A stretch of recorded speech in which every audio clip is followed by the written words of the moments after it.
ശ്ലോകങ്ങളുണ്ടല്ലോ, വളരെ പ്രധാനപ്പെട്ടതാണ്. 13, 14 ശ്ലോകങ്ങൾ. എങ്ങനെയാണ് നമ്മുടെ മനസ്സിനെ നമ്മൾ മാറ്റം വരുത്തേണ്ടത്?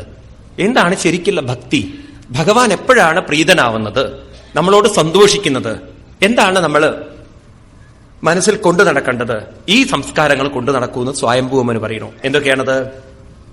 തിദിക്ഷയാ കരുണയാ മൈത്ര്യാച്ച അഖിലജന്തുഷോ സമത്വേന സർവാത്മാ ഭഗവാൻ സംപ്രസീദതി സംപ്രസന്നേ ഭഗവതി പുരുഷപ്രാകൃതൈ ഗുണൈ വിമുക്തോ ജീവനം മുക്തോ ബ്രഹ്മനിർവാണമൃച്ഛതി. എന്തൊക്കെയാ വേണ്ടത്? തിദിക്ഷ, കരുണ, മൈത്രി, സമത്വം. ഇത്രയേ വേണ്ടൂ. ഇതൊരിക്കലും മറക്കരുതേ. തിദിക്ഷ, കരുണ, മൈത്രി, സമത്വം. ഇതെവിടെയുണ്ടോ ഭഗവാൻ സംപ്രസീദതി, ഭഗവാൻ പ്രീതനാവും, ഭഗവാൻ പ്രസാദിക്കും. ഇതുള്ളിടത്ത് ഭഗവാൻ പ്രസാദിക്കും എന്നാണ് സ്വയംഭൂമന് പറഞ്ഞത്. ഏതൊക്കെ ഉള്ളിടത്ത്? തിദിക്ഷ, കരുണ, മൈത്രി, സമത്വം. ഓരോന്നോരോന്നും നമുക്ക് നോക്കാം. എന്താണ് തിദിക്ഷ എന്ന് പറയുന്നത്? തിദിക്ഷ എന്നുള്ളതിന് ഭഗവാൻ ശ്രീകൃഷ്ണൻ പറയുന്ന നിർവചനം മാത്രാ സ്പർശാസ്തു കൗന്ദേയ ശീതോഷ്ണ സുഖ ദുഃഖധ ആഗമാപായിനോ നിത്യ താം തിദിക്ഷസ ഭാരത. അർത്ഥം വേഗം മനസ്സിലാവും. മാത്രാ സ്പർശം, കുറച്ച് മാത്ര എന്ന് പറഞ്ഞാൽ കുറച്ചു നേരത്തേക്ക്. തമിഴ്നാട്ടിൽ മാത്ര എന്ന് പറഞ്ഞാൽ ഗുളിക എന്നാണ് അർത്ഥം. ഇവിടെ മാത്ര എന്ന് പറഞ്ഞാൽ കുറച്ചു നേരത്തേക്ക്. സ്പർശം, നമ്മളെ സ്പർശിക്കും. ഏതൊക്കെയാ നമ്മളെ സ്പർശിക്കുക? മാത്രാ സ്പർശാസ്തു കൗന്ദേയ ശീതോഷ്ണ സുഖ ദുഃഖത. നമ്മളെ സ്പർശിക്കുന്നത് ശീതോഷ്ണ സുഖം എന്ന് വെച്ചാൽ ഈ ശരീരത്തിന്, വളരെ ശ്രദ്ധിക്കണേ പറയുന്നൊക്കെ, ഈ ശരീരത്തിന് 6 അനുഭവങ്ങളിലൂടെ കടന്നു പോകേണ്ടതുണ്ട്. ജനിക്കുക, ജീവിക്കുക, വളരുക, വലുതാവുക, രോഗം വരിക, മരിക്കുക എന്നുള്ളത്. ഈ ശരീരം അതൊക്കെ സ്പർശിച്ചിട്ട് കടന്നു പോകണം. പ്രാണന് 2 അനുഭവങ്ങളിലൂടെ കടന്നു പോകേണ്ടതുണ്ട്. വിശപ്പ്, ദാഹം. മനസ്സിന് വീണ്ടും കടന്നു പോകേണ്ടതുണ്ട് സുഖം, ദുഃഖം. നമ്മുടെ ബുദ്ധിക്ക് കടന്നു പോകേണ്ടതുണ്ട് മാനം, അപമാനം. മനസ്സിന് വീണ്ടും ഉണ്ട് കാമം, ക്രോധം, ലോഭം, മോഹം, മതം, മാത്സര്യം. ഈ അനുഭവങ്ങളിലൂടെയൊക്കെ ഈ ശരീരവും അതുപോലെ പ്രാണനും മനസ്സും ബുദ്ധിയൊക്കെ കടന്നു പോകേണ്ടതുണ്ട്. പക്ഷെ ഇതൊക്കെ കടന്നു പോകുമ്പോഴും മാത്ര എത്ര നേരത്തേക്ക്? കുറച്ചു നേരത്തേക്കേ ഉള്ളൂ. അത് കഴിഞ്ഞാലോ ശീതോഷ്ണ സുഖ ദുഃഖത ആഗമാ പായിനോ നിത്യ താം തിദിക്ഷസ ഭാരത. അപ്പൊ എന്ത് വേണം? ഇതിനോടൊക്കെ തിദിക്ഷ കാണിക്കണം എന്ന് പറഞ്ഞാൽ ഇതൊക്കെ ഉൾക്കൊണ്ടുകൊണ്ട്, സ്വീകരിച്ചുകൊണ്ട്, ഇതൊക്കെ ഭഗവത് പ്രസാദമാണ് നിശ്ചയിച്ചുകൊണ്ട് മനസ്സ് ക്ഷമിക്കാൻ പഠിക്കണം. മനസ്സ് ക്ഷമ കാണിക്കാൻ പഠിക്കണം. കുറച്ചു നേരം മനസ്സിനെ ശാന്തമാക്കാൻ ശ്രമിക്കണം. അസ്വസ്ഥമാക്കാൻ സമ്മതിക്കരുത് എന്നാണ്. എന്താ അസ്വസ്ഥമായാലുള്ള കുഴപ്പം? ഇത് കടന്നു പോകുമ്പോൾ മനസ്സ് അസ്വസ്ഥമായാൽ ആ മനസ്സ് രോഗത്തിലേക്ക് നമ്മളെ നയിക്കും. അപ്പൊ മനസ്സിന് രോഗം വരുന്നത് കാമക്രോധ ലോപമോഹാദികളോ അല്ലെങ്കിൽ ശരീരത്തിന്റെ മാറ്റങ്ങളോ സുഖദുഃഖങ്ങളോ ഇതൊക്കെ കടന്നു പോകുന്ന സമയത്ത് മനസ്സ് പ്രക്ഷുബ്ധമായാൽ മനസ്സിന് വേഗം നെഗറ്റീവ് സ്വാധീനിക്കും. ആ മനസ്സ് നമ്മളെ രോഗത്തിലേക്ക് നയിക്കും. എല്ലാ രോഗങ്ങളും വരുന്നത് ശരീരത്തിൽ നിന്നല്ല. എല്ലാ രോഗങ്ങളും വരുന്നത് മനസ്സിൽ നിന്നാണ്. മനസ്സ് ടയർഡായാൽ അല്ലെങ്കിൽ മനസ്സ് പ്രക്ഷുബ്ധമായാൽ, മനസ്സ് അസ്വസ്ഥമായാൽ നിങ്ങളുടെ ശരീരത്തിൽ നെഗറ്റീവ് വരും. നിങ്ങളുടെ മനസ്സ് വീക്കായി. ഒരു വീക്ക് മനസ്സിനെ വേഗം രോഗങ്ങൾ പിടികൂടും.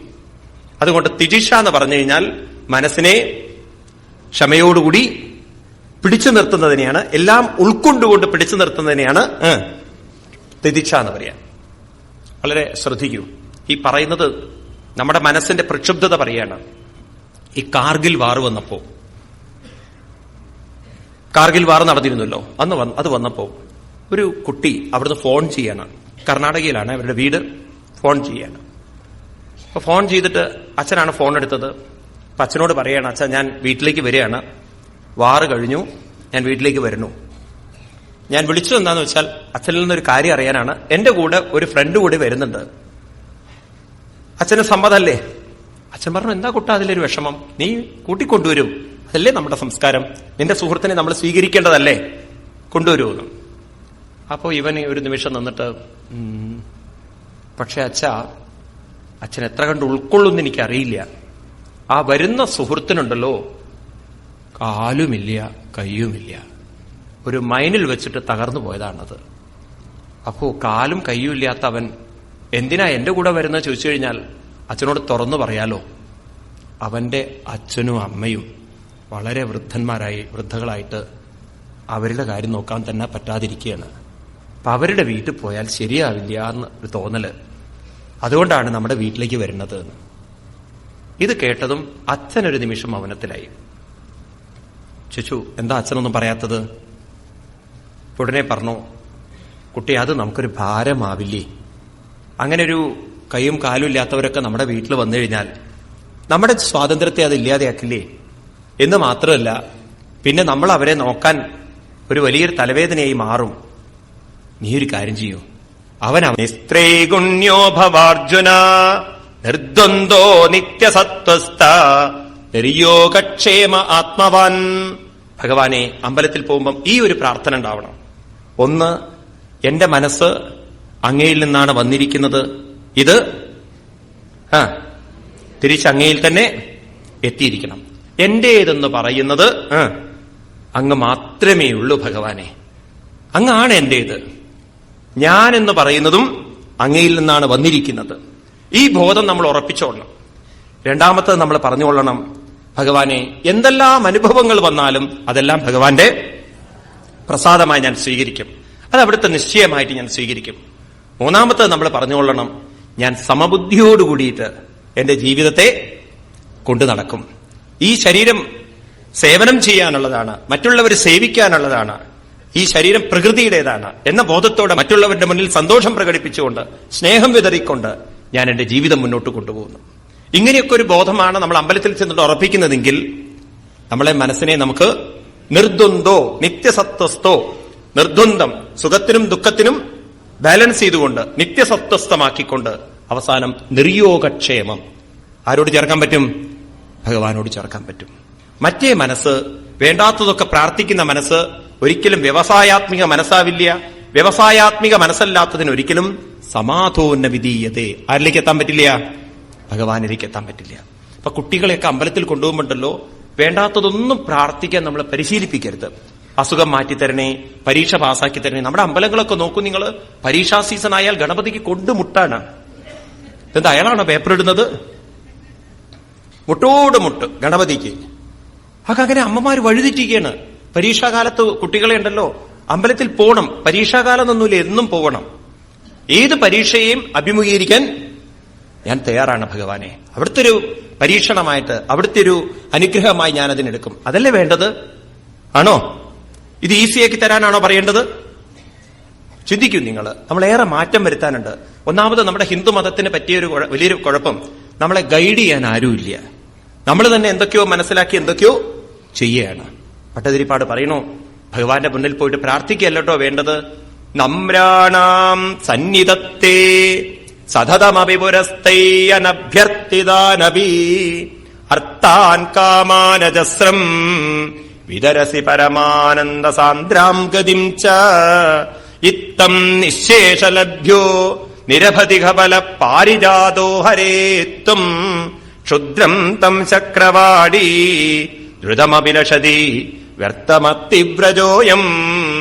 ഭഗവാന്റെ മുന്നിൽ ചെന്ന് നമ്രാണാം, നമ്മളെ എങ്ങോട്ട് സമർപ്പിക്കൂ നിങ്ങൾ. ഭഗവാന്റെ അടുത്ത് നിന്നിട്ട് അനഭ്യർത്ഥിതാനഭി, മനസ്സിലാവില്ലേ? ഒന്നും ഭഗവാന്റെ അടുത്ത് നിന്നിട്ട് ചോദിക്കരുത്. അനഭ്യർത്ഥിതാൻ, അങ്ങനെ ചോദിക്കുകയാണെങ്കിലോ ക്ഷുദ്രം, മനസ്സ് ക്ഷുദ്രമാണ്. ചക്രവാടി ദ്രുതമഭിലഷതി, ചെറുത് ചോദിക്കുന്നു. നിങ്ങൾ മനസ്സിനെ നിങ്ങൾ ക്ഷുദ്രമാക്കുകയാണ്. ഒന്നും ചോദിക്കേണ്ടതില്ല. കാരണം നിങ്ങൾക്ക് എന്താണോ വേണ്ടത് അത് ഭഗവാന് നല്ലവണ്ണം അറിയാം. ആ സമർപ്പണം ചെയ്യും തോറുണ്ടല്ലോ, നമുക്ക് വേണ്ടത് വേണ്ട സമയത്ത് വേണ്ടതുപോലെ നമ്മുടെ ജീവിതത്തിലേക്ക് വരും. അത് നല്ലത് വന്നാലും സുഖം വായതി വാ ദുഃഖം, സുഖമായാലും ദുഃഖമായാലും പ്രസാദേ സർവദുഃഖാനാം. എങ്ങനെ കാണണം? പ്രസാദ ബുദ്ധിയോടുകൂടി കാണും മനസ്സ്. അങ്ങനെ നമ്മൾ പരിശീലിപ്പിച്ചെടുത്താൽ മനസ്സ് താഴുന്നതിന് പകരം ഉയരും. ഇവിടെ ധ്രുവന് മനസ്സിലായി ഇതായിരുന്നില്ല ചോദിക്കേണ്ടതെന്ന്. ഏതായാലും മനസ്സ് വളരെയധികം വേദനിച്ചു. അവിടെ നിന്ന് ഇനിയിപ്പോ നിവൃത്തിയില്ലല്ലോ, ഭഗവാനെ ഭാഗ്യശൂന്യനായിപ്പോയി ഞാൻ എന്നെല്ലാം മനസ്സിൽ നിശ്ചയിച്ചുകൊണ്ട് പിന്നീട് കൊട്ടാരത്തിലേക്ക് തിരിച്ചു പോവുകയാണ്. കൊട്ടാരത്തിലേക്ക് എത്തുന്ന സമയത്ത് ജനങ്ങൾ അറിഞ്ഞു ധ്രുവനാണ് വരുന്നത്. കൊട്ടാരത്തിൽ വിവരം അറിയിച്ചതും രാജാവും സുനീതിയും സുരുചിയും പല്ലക്കിലേറിക്കൊണ്ട് ഉത്തമൻ എല്ലാവരും കൂടെ ചേർന്ന് വാദ്യഘോഷങ്ങളോടുകൂടിയിട്ട് ആ ധ്രുവനെ സ്വീകരിക്കുകയാണ്. ശങ്കദുന്ദപിതാദേന ബ്രഹ്മഘോഷേണ വേണുഭീ നിശ്ചക്രാമ പുരാതൂർണം ആത്മജാ വീക്ഷണോത്സുകാം. ഇപ്രകാരം എല്ലാവരും വാദ്യഘോഷങ്ങളോടുകൂടി ആ ധ്രുവനെ സ്വീകരിക്കാൻ അങ്ങോട്ട് ചെന്നു. നല്ല മുഖം, തേജസ്സാർന്ന മുഖം കാണുമ്പോൾ തന്നെ എന്തോ ഒരു മഹാത്മ്യം കുട്ടിയിലുണ്ടെന്ന് മനസ്സിലായി. എല്ലാവരും കൂപ്പുകൈകോടുകൂടി കുട്ടിയുടെ മുഖത്തേക്ക് നോക്കുകയാണ്. കുട്ടിയാണെങ്കിലോ ആദ്യം ചെയ്തെന്താണ്? സുരീജിസ്തം സമുത്താപ്യം പാദാവനതമനുൽപകം പരിഷജ്യാഹ ജീവേദി ബാഷ്പഗദ്ഗതയാഗിരാം. കുട്ടി ചെയ്യുന്നത് സുരുചി. ആദ്യം ചെന്ന് നമസ്കരിക്കുന്നത് ഏതൊരു അമ്മയുടെ ക്രൂരമായ വാക്കുകളെ കൊണ്ടാണോ മനസ്സ് ഭഗവാനിലേക്ക് തിരിഞ്ഞത്, ആ അമ്മയുടെ പാതാരവിന്ദത്തിൽ ചെന്ന് നമസ്കരിച്ചു. ആ അമ്മയുടെ കണ്ണില് ബാഷ്പഗദ്ഗതയാഗിരാം. അമ്മയുടെ മനസ്സ് മുഴുവൻ ഇളകി മറഞ്ഞു. അമ്മയുടെ വായിൽ നിന്ന് വരുന്ന വാക്കുകൾ ഇതാണ്: യസ്യ പ്രസന്നോ ഭഗവൻ ഗുണൈ മൈത്ര്യാദിഭിർഹരി തസ്മൈ നമന്തി ഭൂതാനി നിമ്നമാപൈതസ്വയം. പ്രസന്നോ ഭഗവൻ ഗുണൈ മൈത്ര്യാദിഭിർഹരി. ഇതാണ് ഭാരതീയ സംസ്കാരം. നമ്മളെ വേദനിപ്പിച്ചവരെ പോലും ചെന്ന് ആ കാൽക്കൽ വീണ് നമസ്കരിക്കുന്ന സംസ്കാരം. ഭാരതീയ സംസ്കാരം ഉണ്ടല്ലോ, ഹിംസിക്കുന്ന സംസ്കാരമല്ല, ഒന്നിനെയും ഹിംസിക്കാത്ത സംസ്കാരമാണ്. അതാണല്ലോ ഗാന്ധിജി അഹിംസാ സിദ്ധാന്തത്തെ എടുത്തത്.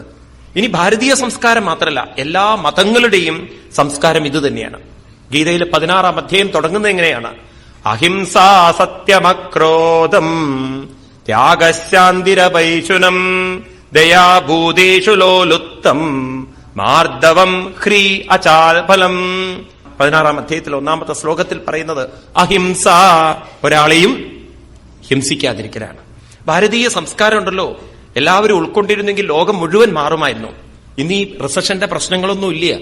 ലോകത്തിൽ റിസഷൻ എന്നൊക്കെ പറയുന്നത് അനാവശ്യമായ കാശിഷ്ടമാതിരി മിലിറ്ററിക്ക് വേണ്ടി ഉപയോഗിച്ച് പാവം നമ്മുടെ പട്ടാളക്കാരെ, നിങ്ങളൊന്ന് കാശ്മീരിലൊക്കെ പോയി നോക്കൂ, ഉള്ള തണുപ്പും കൊള്ളിച്ച് ഉള്ള എത്രയാണ് ആയുധങ്ങൾക്ക് വേണ്ടി ഇൻവെസ്റ്റ് ചെയ്യുന്നത്. മനുഷ്യനെ കൊല്ലാൻ വേണ്ടിയിട്ടാണ് പണം ചെലവഴിക്കുന്നത്. കുറച്ചൊരു ആത്മീയ സംസ്കാരം ഉൾക്കൊണ്ടിരുന്നെങ്കിലല്ലോ, എല്ലാ മതങ്ങളും ഉൾക്കൊണ്ടിരുന്നെങ്കിൽ എത്ര നന്നായിരുന്നു. നിന്നെപ്പോലെ നിന്റെ അയൽക്കാരനെ സ്നേഹിക്കുക എന്ന് പറഞ്ഞാൽ അഹിംസയല്ലേ? അത് മാറ്റിക്കൊണ്ട് നിന്റെ അയൽക്കാരന്റെ മകളെ സ്നേഹിക്കുക എന്നാക്കിയാലോ എത്ര അപകടമാണ് നോക്കൂ. അതുപോലെ തന്നെയാണ് ഇസ്ലാമതം. ഇസ്ലാമതം ഇതുപോലെ തന്നെയാണ്. ശരിക്കും ഖുർആൻ നിങ്ങൾ വായിച്ചു നോക്കിയാലല്ലോ, അതിൽ ഹിംസയല്ല പറയുന്നത്, അഹിംസയാണ്. അള്ളാഹുവിന്റെ ഒരു പേരാണ് റഹ്മാൻ. റഹ്മാൻ എന്നുള്ള ശബ്ദത്തിന് കാരുണ്യമുള്ളവൻ എന്നാണ് അർത്ഥം. കാരുണ്യമുള്ളവനാണ് അദ്ദേഹം എന്നാണ്. കാരണം ആത്മീയതയിലേക്ക് ഉയരും തോറും നമുക്ക് മനസ്സിലാവും എല്ലാവരിലും ഇരിക്കുന്ന ചൈതന്യം ഒന്നാണ്. മറ്റൊരാളെ വേദനിപ്പിക്കുന്നത് ഈശ്വരനെ വേദനിപ്പിക്കുന്നതിന് തുല്യമാണ്. അദ്വേഷ്ടാ സർവഭൂതാനാം. ഗീതയിൽ പറയുന്നില്ലേ, ആരെയും വേദനിപ്പിക്കാത്തതാണ് സംസ്കാരം എന്ന്. പക്ഷെ ഇത് ഉൾക്കൊള്ളാൻ എല്ലാവരും തയ്യാറാവണ്ടേ? അപ്പോഴേക്കും നമ്മുടെ മതം വേറെ, നിങ്ങളുടെ മതം വേറെ എന്നായി. അതിൽ ഒന്ന് വിശാലമായി ചിന്തിക്കൂ നിങ്ങൾ. നമുക്ക് കാണാം, എല്ലാവരും കുടിക്കുന്ന വെള്ളം ഒന്നല്ലേ? ഭക്ഷണത്തിൽ വ്യത്യാസം ഉണ്ടായിരിക്കാം, പക്ഷെ കുടിക്കുന്ന വെള്ളം ഒന്നാണ്. ശ്വസിക്കുന്ന വായു ഒന്നാണ്. അന്തരീക്ഷത്തിലെ ചൂടെടുത്തുകൊണ്ടാണ് ഈ ശരീരം നിലനിൽക്കുന്നത്. സൂര്യനിൽ നിന്നാണ് ചൂടെടുക്കുന്നത്. എല്ലാവരും ചൂടെടുക്കുന്നത് ഒരേ സൂര്യനിൽ നിന്നാണ്. ഭക്ഷണമില്ലെങ്കിലും കുഴപ്പമില്ല, വായുവും വെള്ളവും സൂര്യനും വേണ്ടേ? വേണോ വേണ്ടയോ? ഇതെല്ലാവർക്കും ഒന്നാണെങ്കിൽ വാസ്തവത്തിൽ എവിടെയാണ് ഈ ഹിന്ദു, മുസ്ലിം, അതുപോലെ സ്ത്രീകള്, പുരുഷന്മാരെന്നുള്ള ഈ വൈവിധ്യങ്ങളൊക്കെ വ്യവഹാരത്തിൽ മാത്രമല്ലേ വേണ്ടൂ? പരമാർത്ഥത്തിൽ ഈ വ്യവഹാരങ്ങളുണ്ടോ? പിന്നെ എന്തിനു നമ്മൾ ഒരാളെ വേദനിപ്പിക്കണം, ഒരാളോട് ശത്രുത കാണിക്കണം? അതിനെല്ലാവരും തയ്യാറാവണം. നമ്മളെല്ലാവരും ഉയർന്നാലല്ലോ ഈ ലോകത്തെ പരിവർത്തനം വരുത്തേണ്ടത് നമ്മളാണ്, ഭാരതീയരാണ്. അതുകൊണ്ടാണ് വിവേകാനന്ദ സ്വാമികൾ അമേരിക്കയിൽ ചെന്ന് പറഞ്ഞത്, ഒരു 50 വർഷം കഴിയട്ടെ, എന്റെ അമ്മയുണ്ടല്ലോ ലോകത്തെ പരിവർത്തനം വരുത്തുന്നതാണ്. ഈ ഭാരതത്തിൽ നിന്നാണ് പ്രതീക്ഷയുള്ളത്. അതെവിടുന്ന അവർക്കൊക്കെ പറയാൻ സാധിച്ചത്?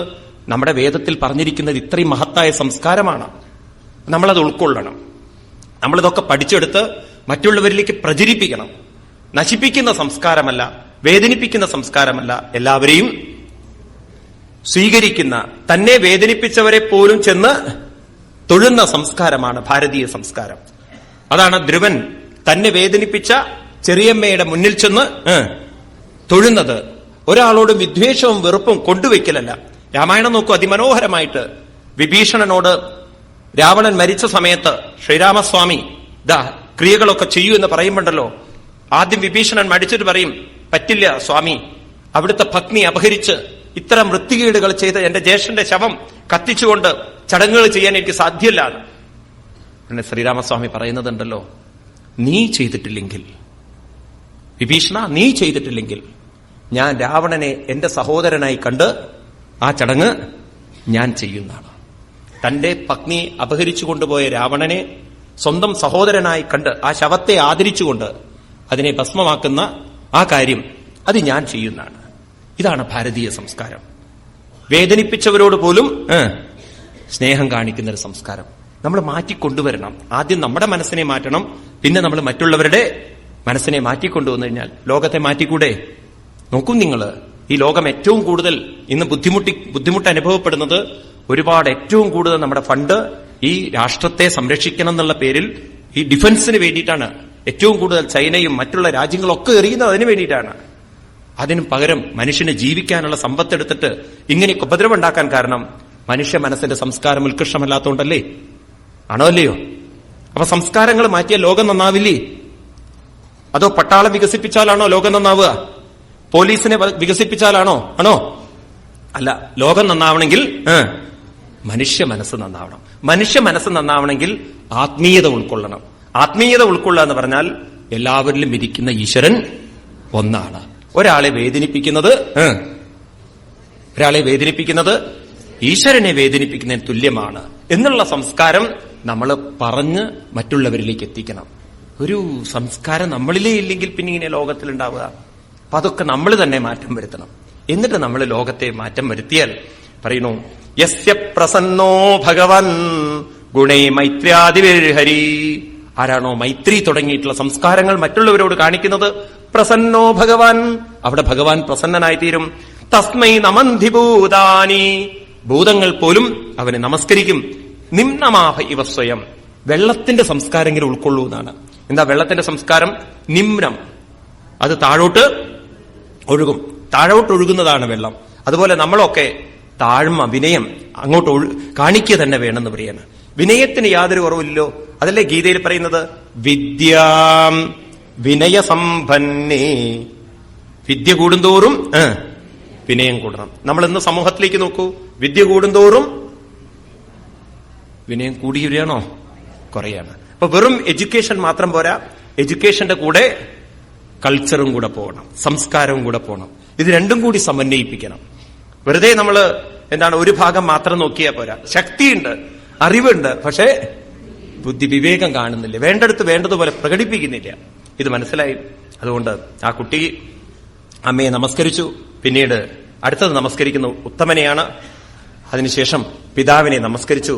സുനീതി മാതാവിനെ ചെന്ന് നമസ്കരിക്കുമ്പം സുനീതിരസ്യ ജനനീ പ്രാണേഭ്യോ വിപ്രിയം സുതം ഉപഗുഹ്യജാവാദിം തദംഗസ്പർശ നിർവൃത പയസ്നനാഭ്യം ശുശ്രാവ നേത്രജൈ സലിലൈ ശിവൈ ദാഭിഷ്യമാനാഭ്യം വീരസുഭോ മുഹു താം സംശുംസോ ജനാരാജ്ഞിം ദൃഷ്ട്യാതേ പുത്ര ആർത്തിഹ പ്രതിലബ്ധ ചിരം നഷ്ടോ രക്ഷിതാ മണ്ഡലം ഭുവാം. അമ്മയുടെ കണ്ണുകൾ നിറഞ്ഞു. മുലയിൽ നിന്ന് പാല് പ്രസരിച്ചു എന്ന് പറയാണ്. സ്നേഹം കൊണ്ട് കുട്ടിയെ മാറോട് ചേർത്തതും അമ്മയുടെ മനസ്സും ശരീരവും ഒക്കെ നിറഞ്ഞുകൊണ്ട് സലിലേ നേത്രജൈ, അമ്മയുടെ കണ്ണുകൾ നിറഞ്ഞ് ആ കുട്ടിയുടെ മൂർധാവിലേക്ക് കണ്ണുനീര് വീണപ്പം ആനന്ദാശ്രുക്കൾ, ദുഃഖത്തിന്റെ അശ്രുക്കളല്ല. എന്റെ ഉണ്ണി ഏതൊരു കാര്യത്തിന് വേണ്ടി പോയോ അത് സാക്ഷാത്കരിക്കാൻ ഉണ്ണിക്ക് സാധിച്ചല്ലോ. അന്ന് ഞാൻ ഉണ്ണിയോട് പറഞ്ഞു, ആരൊക്കെ കൈവിട്ടാലും ഭഗവാൻ കുട്ടിക്ക് സത്യമായി ബോധ്യയല്ലോ, ഭഗവാനെ അവിടുത്തെ പാതാരവിന്ദങ്ങളിൽ കുട്ടി എത്തിച്ചേർന്നല്ലോ, ഈ കുട്ടിക്ക് അതിനുള്ള ഭാഗ്യമുണ്ടായല്ലോ, സുഹൃതമുണ്ടായല്ലോ എന്നെല്ലാം ഓർത്ത സന്തോഷത്തോടുകൂടി ആ കുട്ടിയെ സ്വീകരിച്ചു. പിന്നെ അതിനുശേഷം എല്ലാവരും ചേർന്ന് ധ്രുവനെ കൂട്ടിക്കൊണ്ടുപോവുകയാണ്. ധ്രുവനെ കൊട്ടാരത്തിൽ ആദരവോടുകൂടിയിട്ടാണ് പിന്നെ ആളുകൾ കാണുന്നത്. എന്നും ജനങ്ങൾ വരും, നമസ്കരിക്കും. കാരണം ഭഗവാനെ കണ്ട കുട്ടിയാണ്. ആ ആദരവോടുകൂടിയിട്ട് കുട്ടി വളർന്നു വരുന്നു. കാലം മുന്നോട്ട് പോയി. അതിനുശേഷം ഉത്താനപാത മഹാരാജാവിന് മനസ്സിലായി, ഇനി ഞാനിവിടെ ഇരിക്കുന്നത് ശരിയില്ല. കാരണം അച്ഛനേക്കാളും കേമനായിട്ടാണ് പുത്രൻ ഇരിക്കുന്നത് എന്ന് മാത്രമല്ല, അച്ഛന് കുറ്റബോധം വന്നു. ഇനി ഞാൻ എന്റെ മനസ്സിനെ ഈ കുട്ടി കൈവരിച്ചതുപോലുള്ള പദങ്ങളിലേക്ക് എത്തിക്കണമെങ്കിൽ ഇവിടെ നിന്ന് വിട്ടുപോകേണ്ടതുണ്ട്. അവിടെ വെച്ചിട്ട് ഉത്താനപാത രാജാവ്, ഉത്താനപാദോ രാജർഷി പ്രഭാവം തനയസ്യതം ശ്രുത്വാ ദൃഷ്ടാത്ഭുതമതമം പ്രഭേദേ വിസ്മയം വരം വീക്ഷോടവയസം തം ച പ്രകൃതീനം ച സത്തമം സമ്മതം പ്രകൃതീനം ച സമ്മതം അനുരക്തപ്രജം രാജ ധ്രുവം ചക്രേ ഭുവപ്പതിം ആത്മാനം ച പ്രവയസം ആകലയ്യ വിശാംബതി വനം വിരക്തപ്രാദിഷ്ടൽ വിമൃശൻ ആത്മനോഗതിം. തന്റെ ഉണ്ണിയെ രാജാവായി വാഴിച്ചുകൊണ്ട്, ഭൂമിയുടെ രാജാവായി ചക്രവർത്തിയെ അവരോധിച്ചുകൊണ്ട്, വനം വിരക്തപ്രാദിഷ്ടൽ വിമൃശൻ ആത്മനോഗതിം. ഇനി എനിക്ക് ഈ മനസ്സിനെ ഭഗവാനിലേക്ക് എത്തിക്കാനുള്ള ഗതി കൈവരിച്ചിട്ടില്ലെങ്കിൽ ഈ ജന്മം എനിക്ക് നഷ്ടപ്പെടും എന്ന് ബോധ്യം വന്നുകൊണ്ട് അവിടെ നിന്നും ഇങ്ങോട്ട് പോയി, വനത്തിലേക്ക് പോയി എന്നാണ്. ഇങ്ങനെ അച്ഛൻ പോയതിനു ശേഷം ഇവിടെ ധ്രുവൻ രാജ്യം ഭരിക്കണം. അദ്ദേഹം വിവാഹം കഴിച്ചു എന്നാണ്. ആരെയാണ്? അടുത്ത 10ാമത്തെ അധ്യായത്തിൽ ധ്രുവന്റെ വിവാഹത്തെയും പുത്രന്മാരെ കുറിച്ചും പറയണം. പ്രജാപതേ ദുഹിതരം ശിശുമാരസ്യ വൈദ്രുവ ഉപയേമേ ഭ്രമിം നാമ തൽസുതോ കൽപ്പവത്സരോ ഇളായാം അഭിഭാര്യായം വായോ പുത്രം മഹാബലാം പുത്രമുൽക്കലനാമാനം യോശിൽ രത്നമചീജനൽ. ശിശുമാരൻ എന്ന് പറയുന്ന പ്രജാപതിയുടെ മകളായ ഭ്രമി എന്ന് പറയുന്ന കുട്ടിയാണ്. ഭ്രമിം നാമ. അതിൽ 2 കുട്ടികളുണ്ടായി. കൽപ്പവത്സരോ, കൽപ്പനെന്നും, അൽപ്പനല്ലേ കൽപ്പൻ. അത് കഴിഞ്ഞ് വത്സരൻ എന്നും 2 പുത്രന്മാര്. വീണ്ടും ഒരു പെൺകുട്ടിയെ കൂടി കല്യാണം കഴിച്ചു. അവളുടെ പേര് ഇള എന്നായിരുന്നു. വായുവിന്റെ പുത്രി, വായുദേവന്റെ പുത്രിയെ കല്യാണം കഴിച്ചു. അതിലൊരു കുട്ടിയുണ്ടായി. അവനായിരുന്നു ഉൽക്കലൻ എന്ന് പറയുന്ന പുത്രൻ. അങ്ങനെ ഇദ്ദേഹം രാജ്യം ഭരിച്ചുകൊണ്ടിരിക്കുന്നതിനിടയിൽ ഒരു ദുരന്തമുണ്ടാവുകയാണ്. അതായത് സുരുചി മാതാവിന്റെ പുത്രൻ ഉത്തമൻ, അവൻ വിവാഹം കഴിച്ചിട്ടുണ്ടായിരുന്നില്ല. അവൻ ഒരിക്കൽ മൃഗയാ വിനോദത്തിന് വേണ്ടി കാട്ടിൽ പോയി. എന്തോ ഒരു പന്നിയുടെ പിന്നാലെ പോയി പോയി പോയി പോയി പോയി അമ്പ് ചെയ്തു. അതിനെ അമ്പ് ചെയ്യുന്ന സമയത്ത് തന്നെ കുബേരന്റെ മക്കളിൽ ഒരാൾ അവിടെ വന്ന് അതിനെ അമ്പ് ചെയ്തു. ഇപ്പൊ 2 പേരും ഒരുമിച്ച് അമ്പ് ചെയ്തപ്പം ഇതിനെ ആരാണ് അമ്പ് ചെയ്ത് പിടിച്ചതെന്ന് തർക്കം വന്നു. അവസാനം എന്തുണ്ടായി? കുബേരന്റെ പുത്രന്റെ കൈകളാൽ ഉത്തമൻ കാട്ടിൽ വെച്ച് മരിക്കപ്പെട്ടു, കൊല്ലപ്പെട്ടു.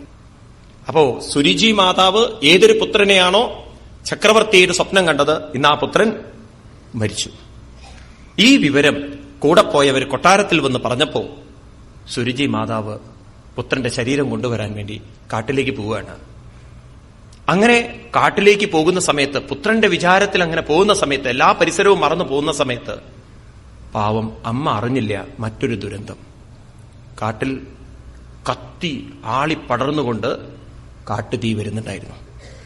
ആ കാട്ടുതീയിൽപ്പെട്ട് അതിൽ നിന്ന് പുറത്തു കടക്കാൻ പറ്റാതെ ആ അമ്മ വെന്തുരുകി മരിക്കേണ്ടി വന്നു. അന്ന് ധ്രുവന് മനസ്സുകൊണ്ടായിരുന്നു വേദനയെങ്കിൽ ഇന്ന് അമ്മയ്ക്ക് ശരീരം കൊണ്ടും മനസ്സുകൊണ്ടും, പുത്രൻ മരിച്ച വേദന മനസ്സിലും, ശരീരം കത്തുന്നുള്ള വേദന അത് ശരീരത്തിലും മനസ്സിലുമായിട്ട് അതീവ വേദന കൊണ്ട് മരിക്കേണ്ടി വന്നു. പ്രകൃതിയുടെ നിയമം അങ്ങനെയിരിക്കാം. നാം കൊടുക്കുന്ന വേദന തിരിച്ചു നമുക്ക് തന്നെ വരണം എന്നുള്ളത് നമ്മുടെ പൂർവികന്മാരെ നമ്മൾ ഓർമ്മിപ്പിക്കുന്ന വലിയൊരു ശാസ്ത്ര സത്യമാണ്. ഏതായാലും അമ്മ അങ്ങനെ മരിച്ചതിന് ശേഷം ധ്രുവനാണെങ്കിലോ, ധ്രുവോഭ്യാതുപദം സുത്വാ കോപാമർഷുജാർപ്പിതാം ജൈത്രം ചന്ദനമാസ്തായ ഗത പുണ്യജനാലയം.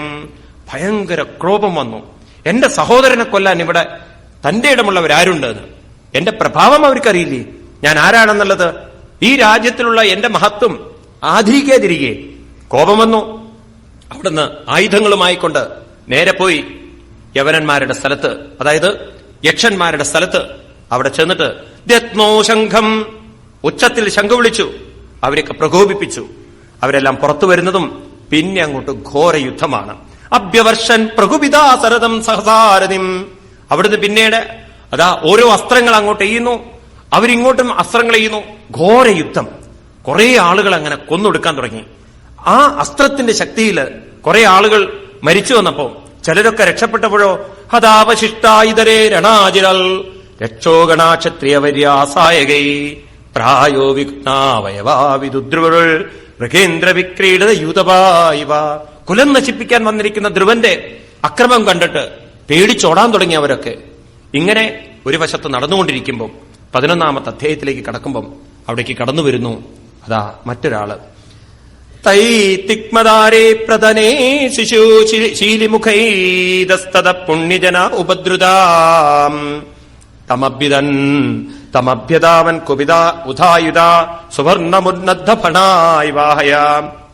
ഒരു പാമ്പ് ചീറി കൊത്തുന്നത് പോലെ ആ ധ്രുവന്റെ ഉള്ളിലുള്ള ദോഷം മുഴുവൻ യക്ഷന്മാരോട് തീർക്കുമ്പോ നാരായണാസ്ത്രം കയ്യിലെടുത്ത് വംശത്തെ നശിപ്പിക്കാൻ വേണ്ടി അതാ ധ്രുവന്റെ മുന്നിൽ പ്രത്യക്ഷപ്പെടുന്നു അച്ഛന്റെ അച്ഛനായ ആരാണത്? ധ്രുവന്റെ അച്ഛൻ ഉത്താനപാദൻ. ഉത്താനപാദന്റെ അച്ഛൻ സ്വായംഭൂമനു. ആ സ്വായംഭൂമനു എന്ന് പറയുന്ന മുത്തശ്ശൻ ഇന്നിതാ ധ്രുവന്റെ മുന്നിൽ എത്തിയിരിക്കണം. ആ ഒരു നിമിഷം താൻ ഹന്യമാനൻ അഭിവീക്ഷ്യ ഗുഹ്യകൻ അനാഗസച്ചിത്രരഥേന പൂരിശാം ഔത്താനപാദിം കൃപയാ പിതാമഹോ മനുജഗാദോ ഭഗതീ സഹർഷവീ. ഇങ്ങനെ അനാഗസ അങ്ങനെ ക്രൂരമായ ശൗര്യം കൊണ്ട് നിരപരാധികളായിരിക്കുന്ന ആ യക്ഷന്മാരെ കൊന്നൊടുക്കുമ്പോ ആ പിതാമഹൻ അവിടേക്ക് കടന്നു വന്നു എന്നാണ്. എന്നിട്ട് മനു പറയുന്നതാണ്, അത് വളരെ പ്രധാനപ്പെട്ട ഭാഗമാണ്. 11-ാമത്തെ അധ്യായത്തിൽ നമ്മൾ ശ്രീ മനു വാച എന്ന് പറയുന്ന 7-ാമത്തെ ശ്ലോകം മുതൽക്കുള്ള ഭാഗങ്ങൾ നിങ്ങൾ ശ്രദ്ധ വയ്ക്കേണ്ട ഒരു ഭാഗമാണ്. അലം വത്സ്യാതിരോഷേണ തമദ്വാരേണ പാത്മന ഏന പുണ്യജനാനേതൻ അവധീത്വമനാകസാം. അലം വത്സ്യാതിരോഷേണ, ഉണ്ണി നിന്റെ ഈ പ്രവൃത്തിയുണ്ടല്ലോ, തമോദ്വാരേണ പാത്മന, നിന്നെ തമസിലേക്കാണ് നയിക്കുന്നത്. തമോദ്വാരം എന്ന് വെച്ചാൽ നരകത്തിലേക്കുള്ള ഗതിയാണ്, പാപത്തിന്റെ ഗതിയാണ്. നമ്മുടെ ഋഷീശ്വരന്മാര് പറയുന്നത് നരകത്തിന് 3 വാതിലുണ്ട് എന്നാണ്. എത്ര വാതില്? 3 വാതില്. ഏതൊക്കെയാണത്രേ? കാമം, ക്രോധം, ലോഭം. ഈ 3 വാതിലുകള് നരകത്തിനുണ്ട് എന്നാണ്. ഈ വാതിലുകളൂടെയൊക്കെ അങ്ങോട്ട് അകത്തേക്ക് കയറാം. അതായത് കാമയേഷ ക്രോധയേഷ രജോ ഗുണസമുദ്ഭവ മഹാശനോ മഹാപാത്മാ വിദ്യേനമിഹ വൈരിണം. അർജുനൻ ചോദിക്കുന്ന ചോദ്യമാണ്. അദക്കേന പ്രയുക്തോയം പാപം ചരതി പൂരുഷ അനിശ്ചന്നഭിവാഷ്ണേയ ഫലാദിവ നിയോജിത. ഹേ കൃഷ്ണ, അനിശ്ചന്നഭി, ഞാൻ ഇച്ഛിക്കുന്നില്ല ഒരാളെ ദ്രോഹിക്കാനൊന്നും, പക്ഷെ ഫലാദിവ നിയോജിത, എന്റെ മനസ്സ് ഏതോരോ ശക്തി എന്നെ പ്രേരിപ്പിക്കണോ പാപം ചെയ്യാൻ. ആരാണത്? ഭഗവാൻ പറയാണ്, അർജുന, നിന്റെ ഹാർട്ടില് 2 ഫാമിലി കയറിക്കൂടിയിട്ടുണ്ടെന്ന്. അവര് നിന്നെ വല്ലാതെ തെറ്റ് ചെയ്യാൻ പ്രേരിപ്പിക്കും. ആരാണത്? കാമയേഷ ക്രോധയേഷ രജോ ഗുണസമുദ്ഭവ മഹാശനോ മഹാപാത്മാ വിദ്യേനമിഹ വൈരിണം. ആരൊക്കെയാണ്?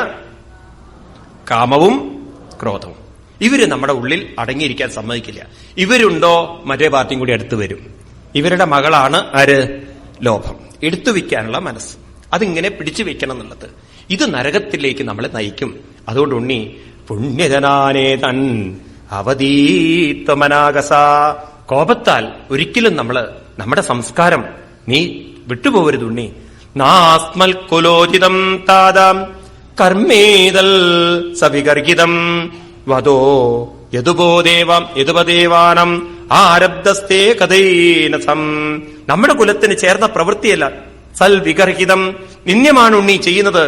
എന്ത് ഉണ്ണി മനസ്സിലാക്കൂ, നമ്മുടെ സഹോദരനെ കൊന്നിരിക്കുന്നത് ഒരാളാണെങ്കിൽ ആ വംശത്തെ മുഴുവൻ കൊന്നൊടുക്കാൻ പാടുമോ? നമുക്ക് എന്തൊരു ഭാവനയാണത്. ഒരാളെ കൊന്നതിന് ഒരു വംശത്തോട് പ്രതികാരം കാണിക്കേ? ഒരിക്കലും അരുത് ഉണ്ണി. തെറ്റു ചെയ്തതിന് എല്ലാവരെയും ശിക്ഷിക്കേ. അതാണല്ലോ ഇന്ന് ലോകത്തിൽ നമ്മൾ കണ്ടുകൊണ്ടിരിക്കുന്നത്. ഏതോ ഒരു ഹിന്ദു എന്തെങ്കിലും ഒരു അപകടം ഉണ്ടാക്കിയതുകൊണ്ട് എല്ലാ ഹിന്ദുക്കളുടെ നേരെയും ബോംബിടേണ്ട ആവശ്യമില്ല, ഉണ്ടോ? അതുപോലെ എവിടെയെങ്കിലും ഒരു മുസ്ലിം തെറ്റ് ചെയ്യുന്നതിന് എല്ലാ മുസ്ലിങ്ങളെയും പോയി ശിക്ഷിക്കേണ്ട ആവശ്യമില്ല, ഉണ്ടോ? നോക്കൂ, നിങ്ങൾ ഇപ്പൊ കാണുന്നതല്ലേ, ഒരാള് തെറ്റ് ചെയ്യുന്നതിന് അയാളെ ശിക്ഷിക്കുന്നതിന് പകരം, അയാളെ കണ്ടുപിടിച്ച് ശിക്ഷിക്കുന്നതിന് പകരം എല്ലാ നിരപരാധികളുടെയും മേൽ പോയി ബോംബിടുക. അതാണല്ലോ ഇപ്പൊ നടന്നുകൊണ്ടിരിക്കുന്നത് ലോകത്തിൽ, അല്ലേ? ഒരാള് തെറ്റ് ചെയ്തതിന് എല്ലാവരും ഒന്നും ശിക്ഷിക്കരുത്. ഈ സംസ്കാരമൊക്കെ നോക്കൂ നിങ്ങൾ. ഈ ഭാഗവതമൊക്കെ എന്ന് പറയുമ്പോണ്ടല്ലോ, ഇത് എത്ര വർഷം പഴക്കമുള്ള ഒരു ഗ്രന്ഥമാണ്. അന്നത്തെ ആ ഭാവന നോക്കൂ നിങ്ങൾ. അതായത് സമൂഹത്തെ നശിപ്പിക്കലല്ല നമ്മുടെ ജോലി. ഒരാൾ തെറ്റ് ചെയ്തിട്ടുണ്ടോ, തീർച്ചയായിട്ടും അവരോടൊക്കെയുള്ള സമീപനം അതൊക്കെ നമുക്ക് കാണാം പുറകോട്ട് വരുമ്പം. നായം മാർഗോ ഹി സാധൂനം ഋഷികേശാനവർത്തിനം യഥാത്മാനം പരാഗഗൃഹ്യ പശുവൽ ഭൂതവൈശസം. ഇതേതായാലും ഭഗവാനിലേക്ക് ഭഗവത് പ്രേമമുള്ളവരുടെ മാർഗമല്ല, ഇത് നല്ല ആളുകളുടെ മാർഗമല്ല. ഇതൊരിക്കലും പശുവത് ഭൂതവൈശസം, മൃഗങ്ങളെപ്പോലെ മറ്റുള്ളവരെ വേദനിപ്പിക്കുന്നത് ഒരിക്കലും ഭഗവാന്റെ മാർഗത്തിലേക്ക് തിരിഞ്ഞവരുടെ മാർഗമല്ല. അവരൊരിക്കലും മറ്റൊരാളെ കഴിയുന്നതും വേദനിപ്പിക്കാതെ ജീവിക്കുന്നവരാണ്. വളരെ ശ്രദ്ധിക്കേ, നമ്മുടെ സംസ്കാരം ഞാൻ ആവർത്തിക്കുകയാണ്, എല്ലാ മതങ്ങളും പറയുന്നത് ഒരാളെയും വേദനിപ്പിക്കരുത് തന്നെയാണ്. അത് വേദനിപ്പിക്കുന്നത് വാസ്തവത്തിൽ മതം ഉൾക്കൊള്ളാത്തവരാണ്. മതം ഉൾക്കൊണ്ടവരൊരിക്കലും വേദനിപ്പിക്കില്ല. അതല്ലേ ജീസസ് വളരെ വ്യക്തമായി പറഞ്ഞത്, പാപികളല്ലാത്തവർ കല്ലെറിയൂ എന്നാണ് പറഞ്ഞിരിക്കുന്നത്, അല്ലെ? നിങ്ങളും പാപം ചെയ്തിട്ടുണ്ട്, നിങ്ങളും തെറ്റുകൾ ചെയ്തിട്ടുണ്ട്, അതുകൊണ്ട് ഇവരെ ശിക്ഷിക്കാൻ നിങ്ങൾ അർഹയല്ല. ഇതാണ് ഭാരതീയ സംസ്കാരം. അദ്വേഷ്ട സർവഭൂതാനാം, ഒരു ഭൂതത്തോടും ദ്വേഷം കാണിക്കാതിരിക്കാനുള്ള സംസ്കാരം. അപ്രകാരം ഒരു മഹത്തായ സംസ്കാരം അതുണ്ടായിട്ട് എന്താണ് നീ ഇങ്ങനെ വഴിതെറ്റിയിട്ട് ഇവരൊക്കെ അങ്ങനെ വേദനിപ്പിക്കുന്നത്? സർവഭൂതാത്മഭാവേന ഭൂതാവാസം ഹരിം ഭവൻ ആരാധ്യാവദുരാരാധ്യം വിഷ്ണോദൽ പരമം പദം. സർവഭൂത ആത്മാ, സർവഭൂതങ്ങളുടെയും ആത്മാവായിരിക്കുന്ന ഭഗവാനെ വളരെ പ്രയാസപ്പെട്ടിട്ട് ആരാധ്യാവദുരാരാധ്യം, ആരാധിക്കാൻ, കണ്ടെത്താൻ, പ്രകടമാക്കാൻ പ്രയാസമായിരിക്കുന്ന രൂപത്തെ നീ കഠിന തപസ് ചെയ്തിട്ട് പ്രകടമാക്കിയ ആളല്ലേ? എന്നിട്ട് ഭഗവാന്റെ അനുഗ്രഹത്തിന് പാത്രീഭൂതനായ ആളല്ലേ? എന്നിട്ട് നീ എന്താണ് ഇങ്ങനെ ചെയ്യുന്നത്? ഇങ്ങനെയൊക്കെ ആളുകളെ വേദനിപ്പിക്കുന്നത്? സത്വം ഹരേ അനുധ്യാതൽപും സാമഭിസമ്മത കഥം തവദ്യം കൃതവാൻ അനിഷിക്ഷം സദാമൃത. ഇങ്ങനെ നിന്റെ മനസ്സെങ്ങനെ ക്രൂരമായി, എങ്ങനെ ദുഷ്ടമുള്ള മനസ്സായി തീർന്നു? അതുകൊണ്ട് ഉണ്ണി, ഈ മനസ്സിനെ നീ പരിവർത്തനം ചെയ്യണം, ഈ മനസ്സിനെ നീ മാറ്റണം എന്ന് ആ ഉണ്ണിക്ക് ചെയ്ത തെറ്റിനുള്ള പ്രായച്ചിത്തങ്ങൾ പറഞ്ഞുകൊടുത്ത് ഇനി വഴികൾ പറഞ്ഞു കൊടുക്കുകയാണ്, എങ്ങനെയാണ് മനസ്സിനെ മാറ്റേണ്ടത്. ഇനിയുള്ള 2 ശ്ലോകങ്ങൾ